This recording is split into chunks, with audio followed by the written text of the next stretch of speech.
Hi, guys. It's Sadie. Welcome back to the Hear Me Out podcast. I am so excited for today's episode because I am nothing if not an advocate for crushing. I'm surprised this hasn't come up on the pod before. I've kind of alluded to. Actually, no. I take that back completely because I feel like I've talked about relationships in a more serious sense, and this is not that. A crush is not a like, it's not a love, it's a crush. And I'm so excited to get into it because I actually talk about this a decent amount, I would say, in my life, but I never really thought to speak about it on here despite being an advocate to the extent that I am. And then I saw a TikTok as just, what isn't really triggered by a good TikTok. And it was talking about the rules for crushing or different kinds of crushes and then the time turnover of them. It was very unserious and it was exactly how I think about crushing as well. So I want to kind of get into the anatomy of a crush. What are some of my favorite categories of crushing? What are my personal rules for crushing and what it all kind of means? So, to hop right into it, I mean, like, I'm genuinely getting chills because this is also coming from a place of someone who has a non existent dating life. And I'm really fine with it. The way that I'm like so giggly right now, I don't know. Just because crushes are so fun and innocent. If you do them right, they're innocent. And I just love a good crush. It really spices life up. And we'll kind of get into the fact that they're safe. And so, all of these, it's really just conducive to a good, lighthearted episode. I'm sat here in my living room. My dog is at my feet. It's just a good home setup today. So, okay. Number one on my list is a campus crush. So to kind of really get into the vibe, we have a campus crush and then we have a gym campus crush. I don't really go to my campus's gym anymore because I now live in an apartment complex that has its own nice gym and I feel a lot more comfortable there. But I had two different gym crushes that were kind of slash campus crushes. And I, there's this one guy in particular who I am thinking about genuinely. I would go to the gym at any random hour. I never really had a schedule. I just knew at this particular time in my life that I wanted to work it in my day somehow. But so I would go to the gym at 7 in the morning sometimes, and then other times I would literally go till closing at 11 p.m. at night. And somehow this guy was there. And I would see him without fail to the point where I was like, is this meant to be? I'm confused. Like, how out of 5 days, if I went to the gym 5 days a week, I would see him 4 out of the 5 times, if not 5 out of the 5 times.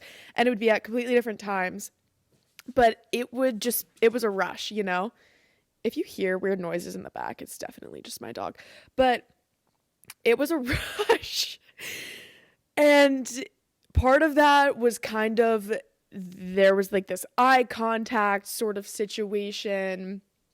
And not in a creepy way, but sometimes if I would be walking in and he would be miraculously there near the entrance, it just kind of happened. Again, it's not, but I don't know. If it's not in a weird stalkerish way. I'm not going out of my way to look at him because if you're at the gym, no, no. Don't creep people out. Don't be looking at them. Once or twice a stolen glance is enough if you're like warming up. But if someone is mid workout, especially, just don't.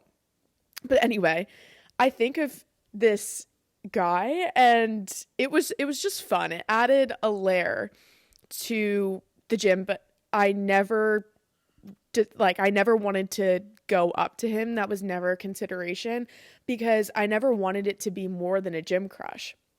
Something about it was just fun and innocent, friendly face, dare I say. But it wasn't a lack of confidence. It was really just a lack of desire to want to do anything about it. And then I think of another gym crush I had where actually, similar thing, I would go at different times, but I would see him every single time. And he was very attractive, whatever. And then one day I was at the gym and my friend was with this gym crush. And I was like, wait, she has a boyfriend, so I'm assuming no foul play. It's just their friends. But wow, I remember vividly being in this kind of open stretching area or whatever, and I was just kind of in the corner minding my own business, and I look up and what are the odds that they're together? And then my friend sees me, so naturally she comes walking over to say hi, and she's with him. She's with him. And I was like trying not to lose my cool. I looked sweaty and gross. I was not wearing a cute fit that day. And I was just like, hey, whatever. And at the time we lived together, this was when I was in the sorority house, and she literally lived the room across from me. And so we ended up getting home within 15 minutes of each other. And I knock on her door and I was like, oh my God, who was that you were with? Do you know that has been my gym crush for literally 9 months? I feel my heart race every single time I see him. Hello. She was like, oh my goodness, are you serious? That is hilarious. That has been one of my really good guy friends for over a year now. That is hilarious, whatever. But all to say, she was like, I think you guys would be really great together. I could totally set you up. And I was like, no. See, that is where the line is. Again, it's not, like, I just didn't want to date anyone at that point in time, but that doesn't mean I can't have a crush on someone. And so again, not a lack of confidence, it very much was just like, no, am I a little obsessed with the idea of him? Very, very different from him, just the idea of him. Like, I'm obsessed with the idea of him in my head, but it's just kind of a subconscious spicing things up. Well, not really subconscious, but there's no need to actually interact. There's no need to interact. And that was that. She was like, okay. And so those are some of my favorites. But so moving on, because that was long already. A work crush. Wow. Those just get you going, because have you ever gone to work anticipating that you were going to see your work crush and then they're not there? It's enough to make a grown woman cry. Like, I am thinking about this though in a less corporate sense. I'm thinking of food service, because that has been the bulk of my work experience so far, has been being a waitress or food runner, whatever. And it really just gets you through the shift. When you have 10-hour-long shifts and the whole time you're running amok. And I used to wear an Apple Watch religiously, and I wanted to know how much I walked in a shift at this restaurant. So one day I did this experiment to see my average, and one day I didn't put it on until I walked into work. Long story short, I walked 10 miles in one shift. And yeah, it's just long hours, whatever. And my dad always says, don't crap where you eat, aka don't get into a relationship with someone you work with, which is very ironic because my mom and him met when they worked at a restaurant. Like, they knew each other through food service. So that's rich coming from him.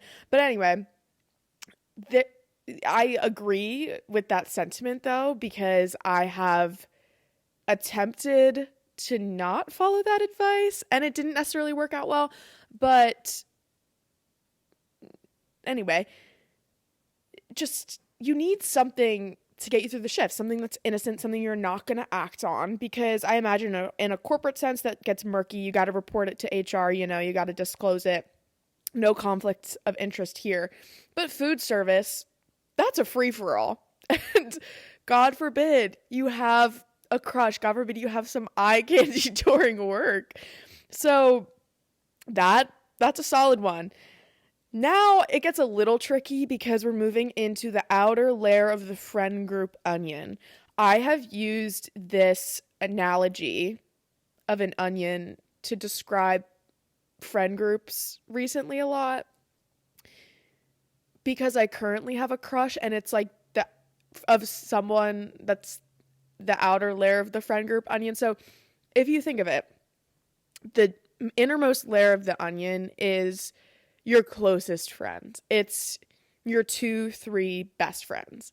And then you move on to another layer is, okay, who is your go-to when you're having lunch? Like, who is in that group chat? I'm still kind of thinking I'm thinking more of like a girlfriend group, but then you have guys mixed into it. Those are the outer layers though. The way I'm thinking about it is like, who's your go-to then for lunch? Third layer, all right, who is at the pregame? Now the guys kind of get into the mix, and that's a pretty big group by now. Who's at the pregame, and you know all of them. You would talk one-on-one with them. There's not necessarily someone in that group that you would feel awkward if you were in a car one-on-one with, or just kind of left alone together because someone went to like run an errand, or like whatever. You're not going out to get milkshakes. You decide you want to stay behind, whatever. It's you one-on-one with this person. At any given point, you know a decent amount about everyone in that room. And then you get to the fourth layer. My crush is in this fourth layer, and it's kind of that you find yourself in spaces with them a decent amount, and you don't necessarily, like, you wouldn't necessarily want to be one-on-one with them. Like, there's a lot you don't know about them despite seeing them a lot. They're a mutual friend. You wouldn't necessarily feel comfortable, let's say, if you were at a bar, or you were doing whatever, and you kind of look up your mutuals on Instagram or something draws attention to the fact that, oh, you both know this person, but you wouldn't say, oh yeah, we're friends, or we were friends in high school, or like, you wouldn't have that person you were bonding over this mutual with, you wouldn't have them call up this person. You don't know them that well, but it's enough to be like, oh yeah, we're friendly, and they're cool, and you can testify to their coolness, their kindness, whatever. But it is far enough removed where it doesn't make things messy if you have a crush on them. It's far enough removed, but it's close enough at the same time where that first layer of the onion, the innermost onion layer I was talking about, if you were to tell them, they would get it. And it's fun and a little bit risky because because again, it's like close enough to home where they kind of know and they get it, and they could be in the room and observe you having this crush. But at the same time, it's far enough away where it doesn't feel incestual. It's not messing up any dynamics. Let's say you were to get in a relationship with them, but you break up in the long run.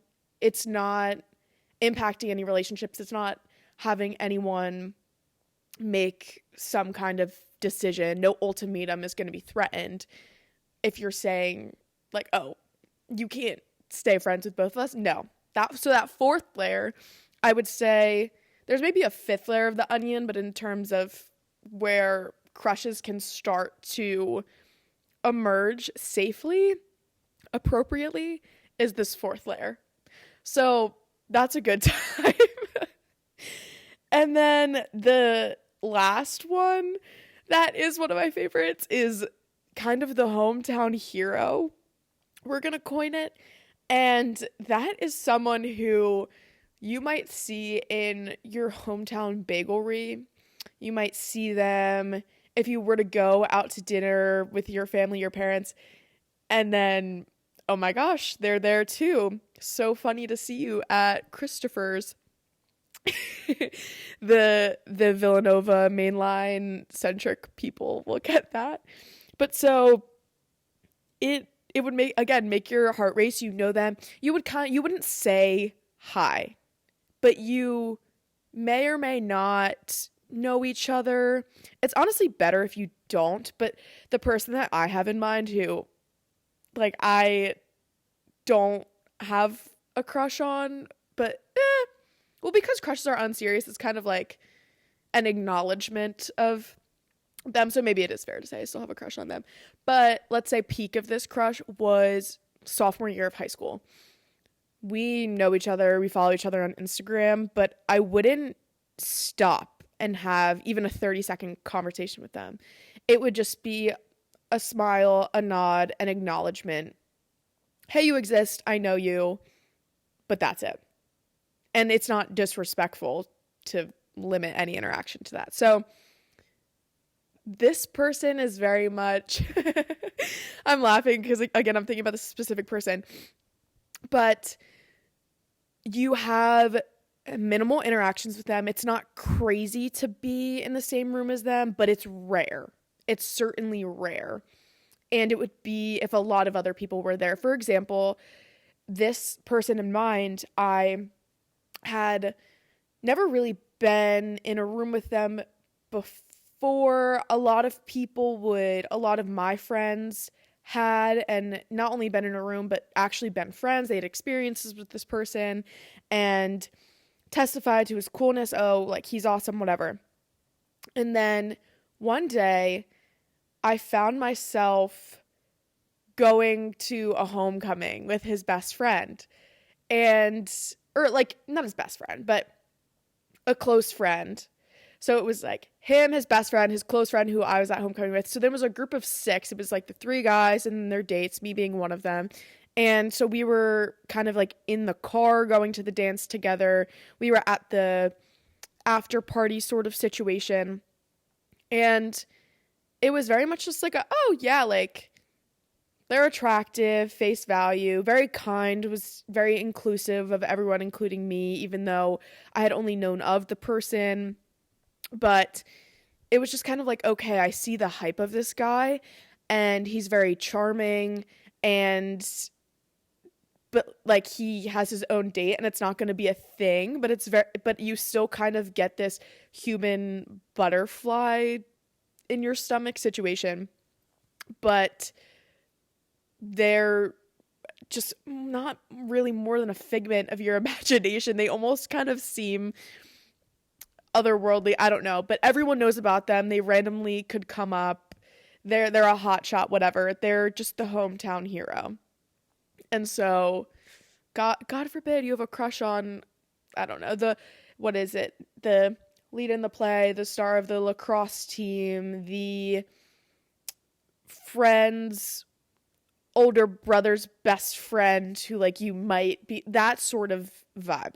Okay. So with a lot of these things, I feel physical attraction plays into it, but I will say a big part of a crush is that you don't have to be physically attracted to this person. Whereas I think when you get into like and love territory, I've said this a lot before on the podcast, that physical attraction is important. It does play a role into relationships, and personality can't be everything, even though it's a main part of it. I charged my camera all night, and it decided to repay me by only lasting 15 minutes. So hey, if the lighting shifts or whatever, just know it's because of that. But anyway, you don't have to be physically attracted to your crush, I think, because crushing is more, it says more about you than the actual person, because I think crushing is inherently fantastical in that it's a lack of knowledge. It's a lot about where your mind goes with a little information. And so when you have a crush on someone, of that, a lot about that is more, what does someone else have? What are they forthcoming with that you would like to see in yourself? Whether it's you would like to see it at all or just more of it.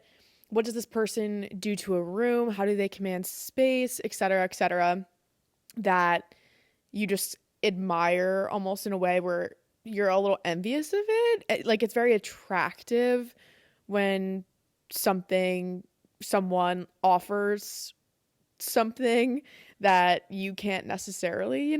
Okay, my camera died, so I had to switch up the location a little bit because I need to be able to plug it in and then just continue with this momentum. So here we are on my floor. Okay, so moving on from the idea that you don't need to be physically attracted to a crush, although there is a lot of overlap with that.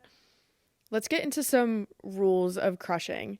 So, to really emphasize that they're unserious, when I say I have a crush on someone, that does not mean you should take that and run with it. That doesn't mean you should ask me like how it's going with that person, because that's really bold of you to assume that I'm in contact with that person. It is 99 times out of 100 one-sided. I prefer a one-sided crush even, because it makes the following rules really easy to maintain. But again, a crush is not a like, it's not a love, like, oh my God, I have a crush on them. You know what I mean? Very, very unserious, okay? Like is not synonymous with crush. We need to be very strict about the terminology here. So, to get your friends involved or to not get your friends involved, I think that there is a time that both should be the case. I think a crush kept to yourself is sometimes the best kind of crush. That being said, it's really fun if you almost have like a joint crush with your girlfriends. You know what I mean?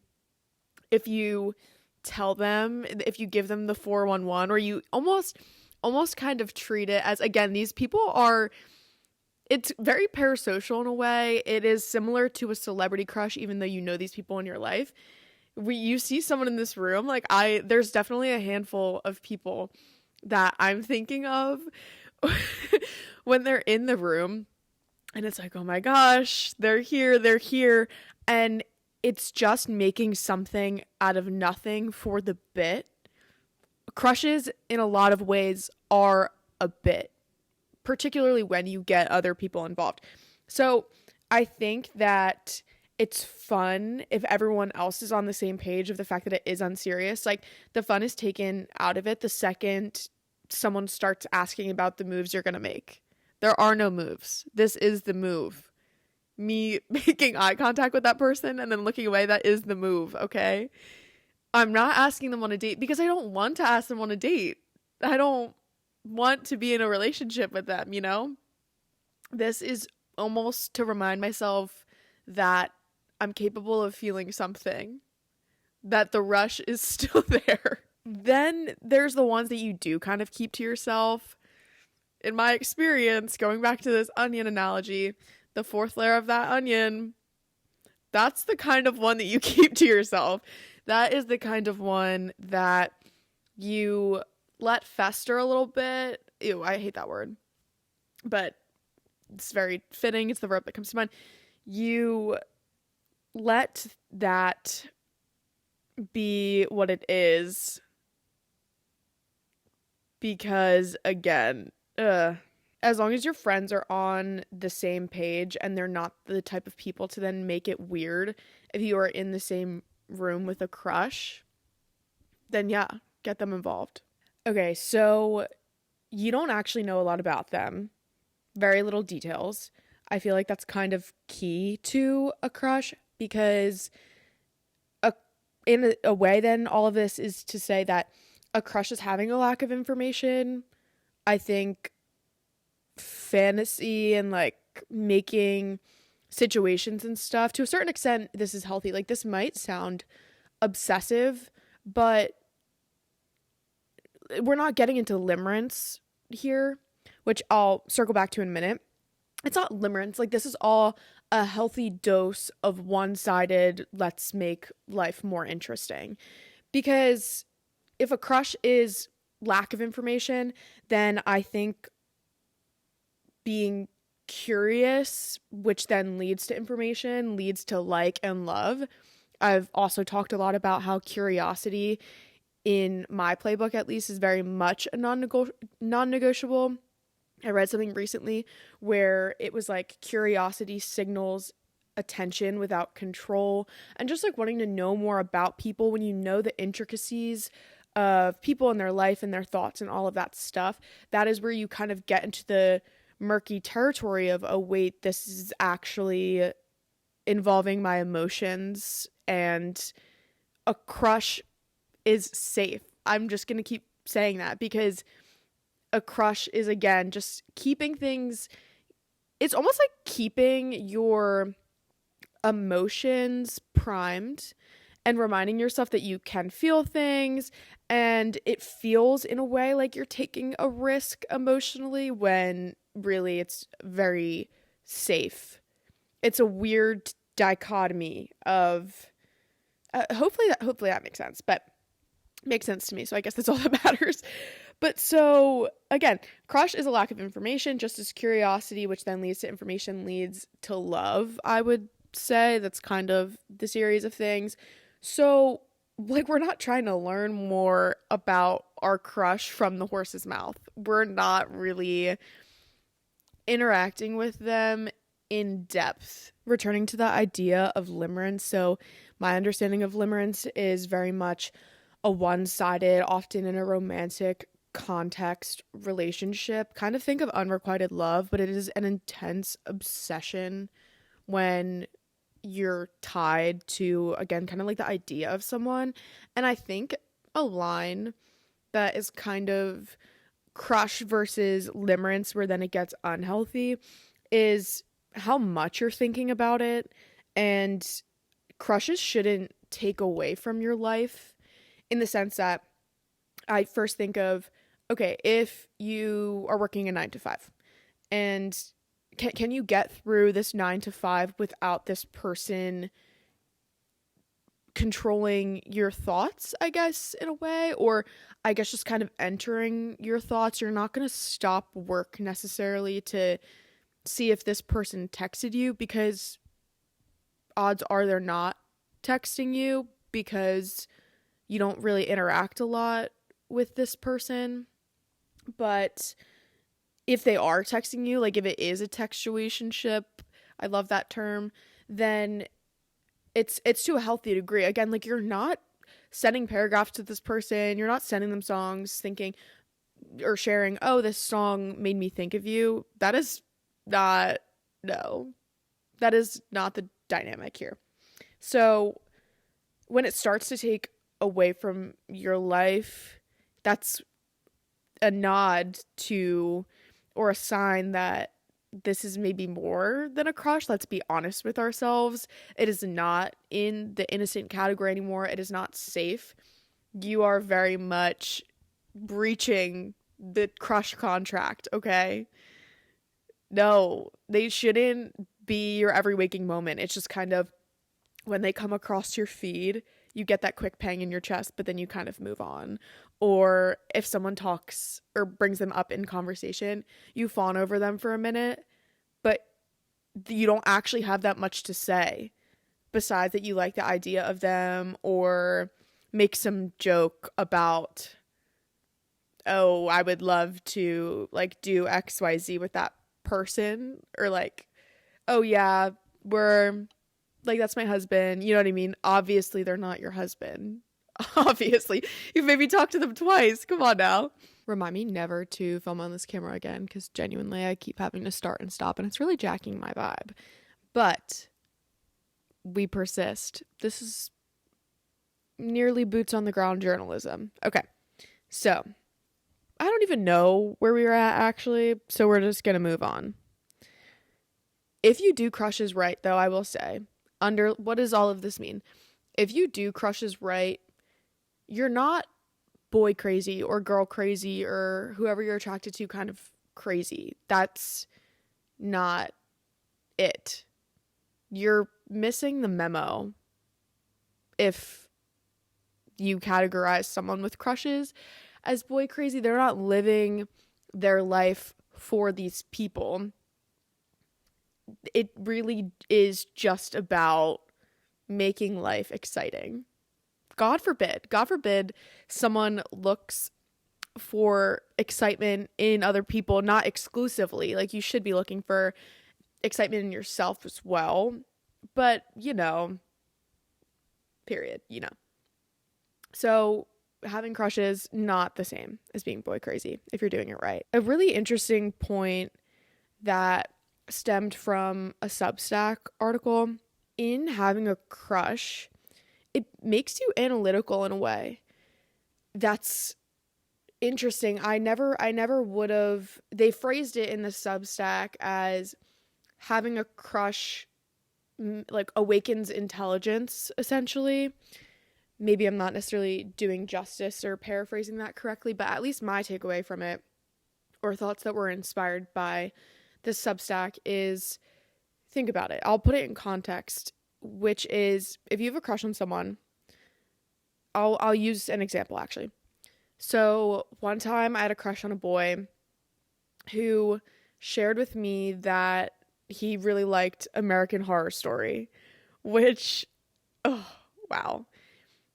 It's almost simp territory, because he told me he liked American Horror Story, and I watched the first season, and it was not my cup of tea, we'll say. But knowing that he really liked the show, I was looking for what he might like in it, and then what I might like in it. I was giving it a chance that I wouldn't have given it at face value.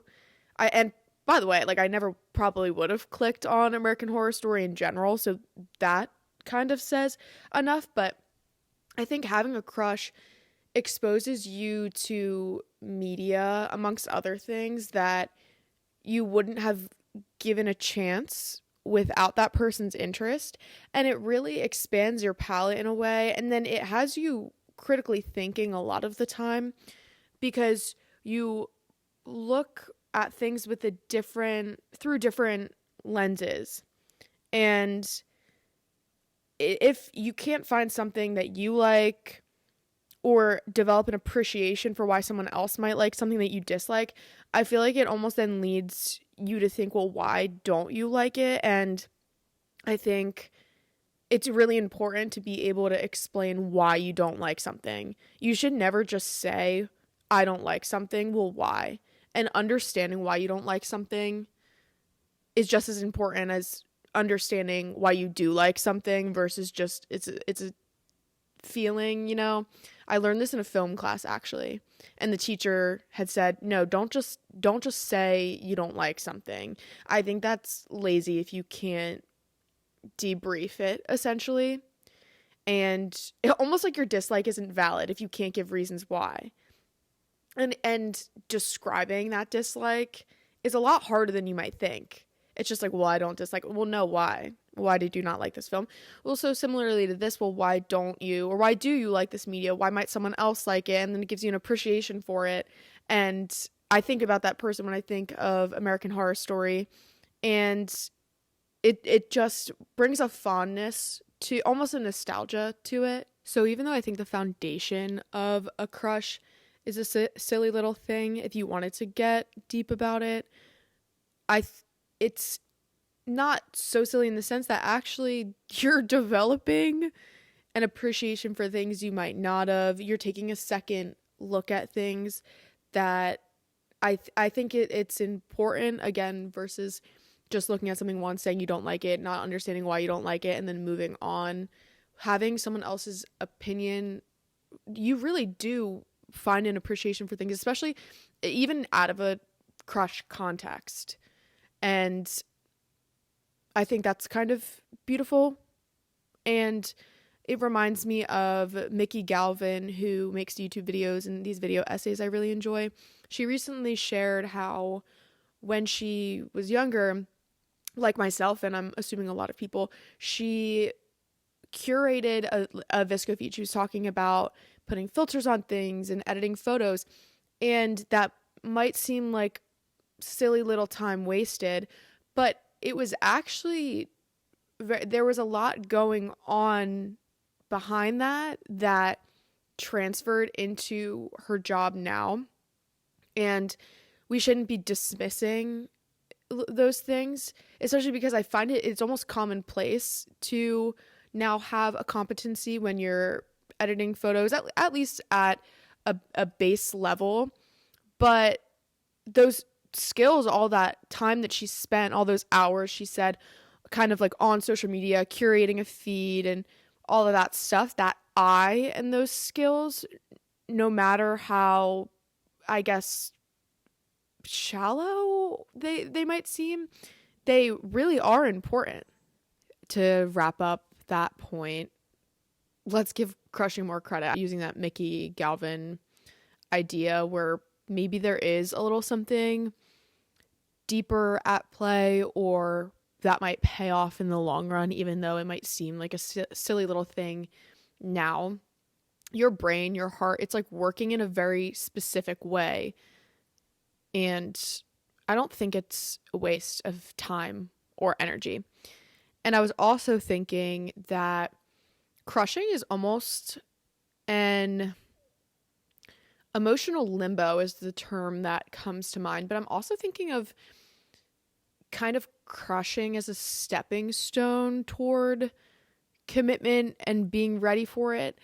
And I'm thinking specifically about, like, let's think of after a relationship, after you get out of a serious relationship and you're not emotionally available and you're trying to do some reflection, and then the time between getting out of that relationship and possibly opening yourself up to being in love again, and how that can sometimes be scary. I think crushing is almost a good coping mechanism in a lot of ways, but I don't think that's a fair term for what I'm getting at right now, which is kind of stepping stone. Crushing could be a good stepping stone to opening your mind up to the idea of someone and having a bit of an infatuation with someone, and just kind of getting outside of yourself and not being careless with it, not with other people, but I should, like, careless is the same thing as saying carefree, and yet it sounds rude and immature. But just kind of, again, opening yourself up emotionally, and not crushing is like a good way to not sign yourself up for something or to mislead anyone else while still being emotionally productive. And that it's like, okay, okay, that's it, really. So I think, again, as long as you call it like it is, which is non-committal liking and a bit of an infatuation and a bit and a joke. It's crushing is all of these things. It's harmless. It's harmless. If you do it right, it is harmless, and that is the beauty of it. And it's a good time. So to wrap things up, I am certainly an advocate for crushing, and I think at any given time, someone should have a crush. There should never be a time in your life when you don't have a crush. Even if you're in a serious relationship, have a celebrity crush. You know, someone I know, their now ex significant other, when they were together, the significant other didn't like the idea of having celebrity crushes and was hinting at the idea that that was kind of sinful, almost that it encouraged infidelity, like ideating on someone else. And I personally was appalled by that idea. And I think often of the Friends episode of the laminated card. And I personally think that that is a funny thing, a good thing. And obviously, like, you're not gonna cheat on someone. Like, that is not a thing. You shouldn't be cheating on someone, please. But yes, even when you're married, you should have a crush. I have talked about my celebrity crush in here before. And there are really those different categories to then make it acceptable, even when you're in a relationship. But can crushing turn into more? Yes. But we just have to be mindful of it. Like, what would I do if my crush came up to me? Game over? I don't know. I don't know. At the end of the day, a crush is something you do for yourself. You're not doing it for anyone else, any subject of this crush, because frankly, you're crushing on the idea of them more than them, more times than not.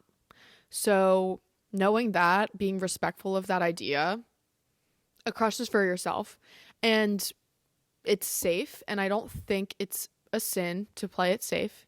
There's no commitment to that, and that's fine. That's wonderful, actually, sometimes.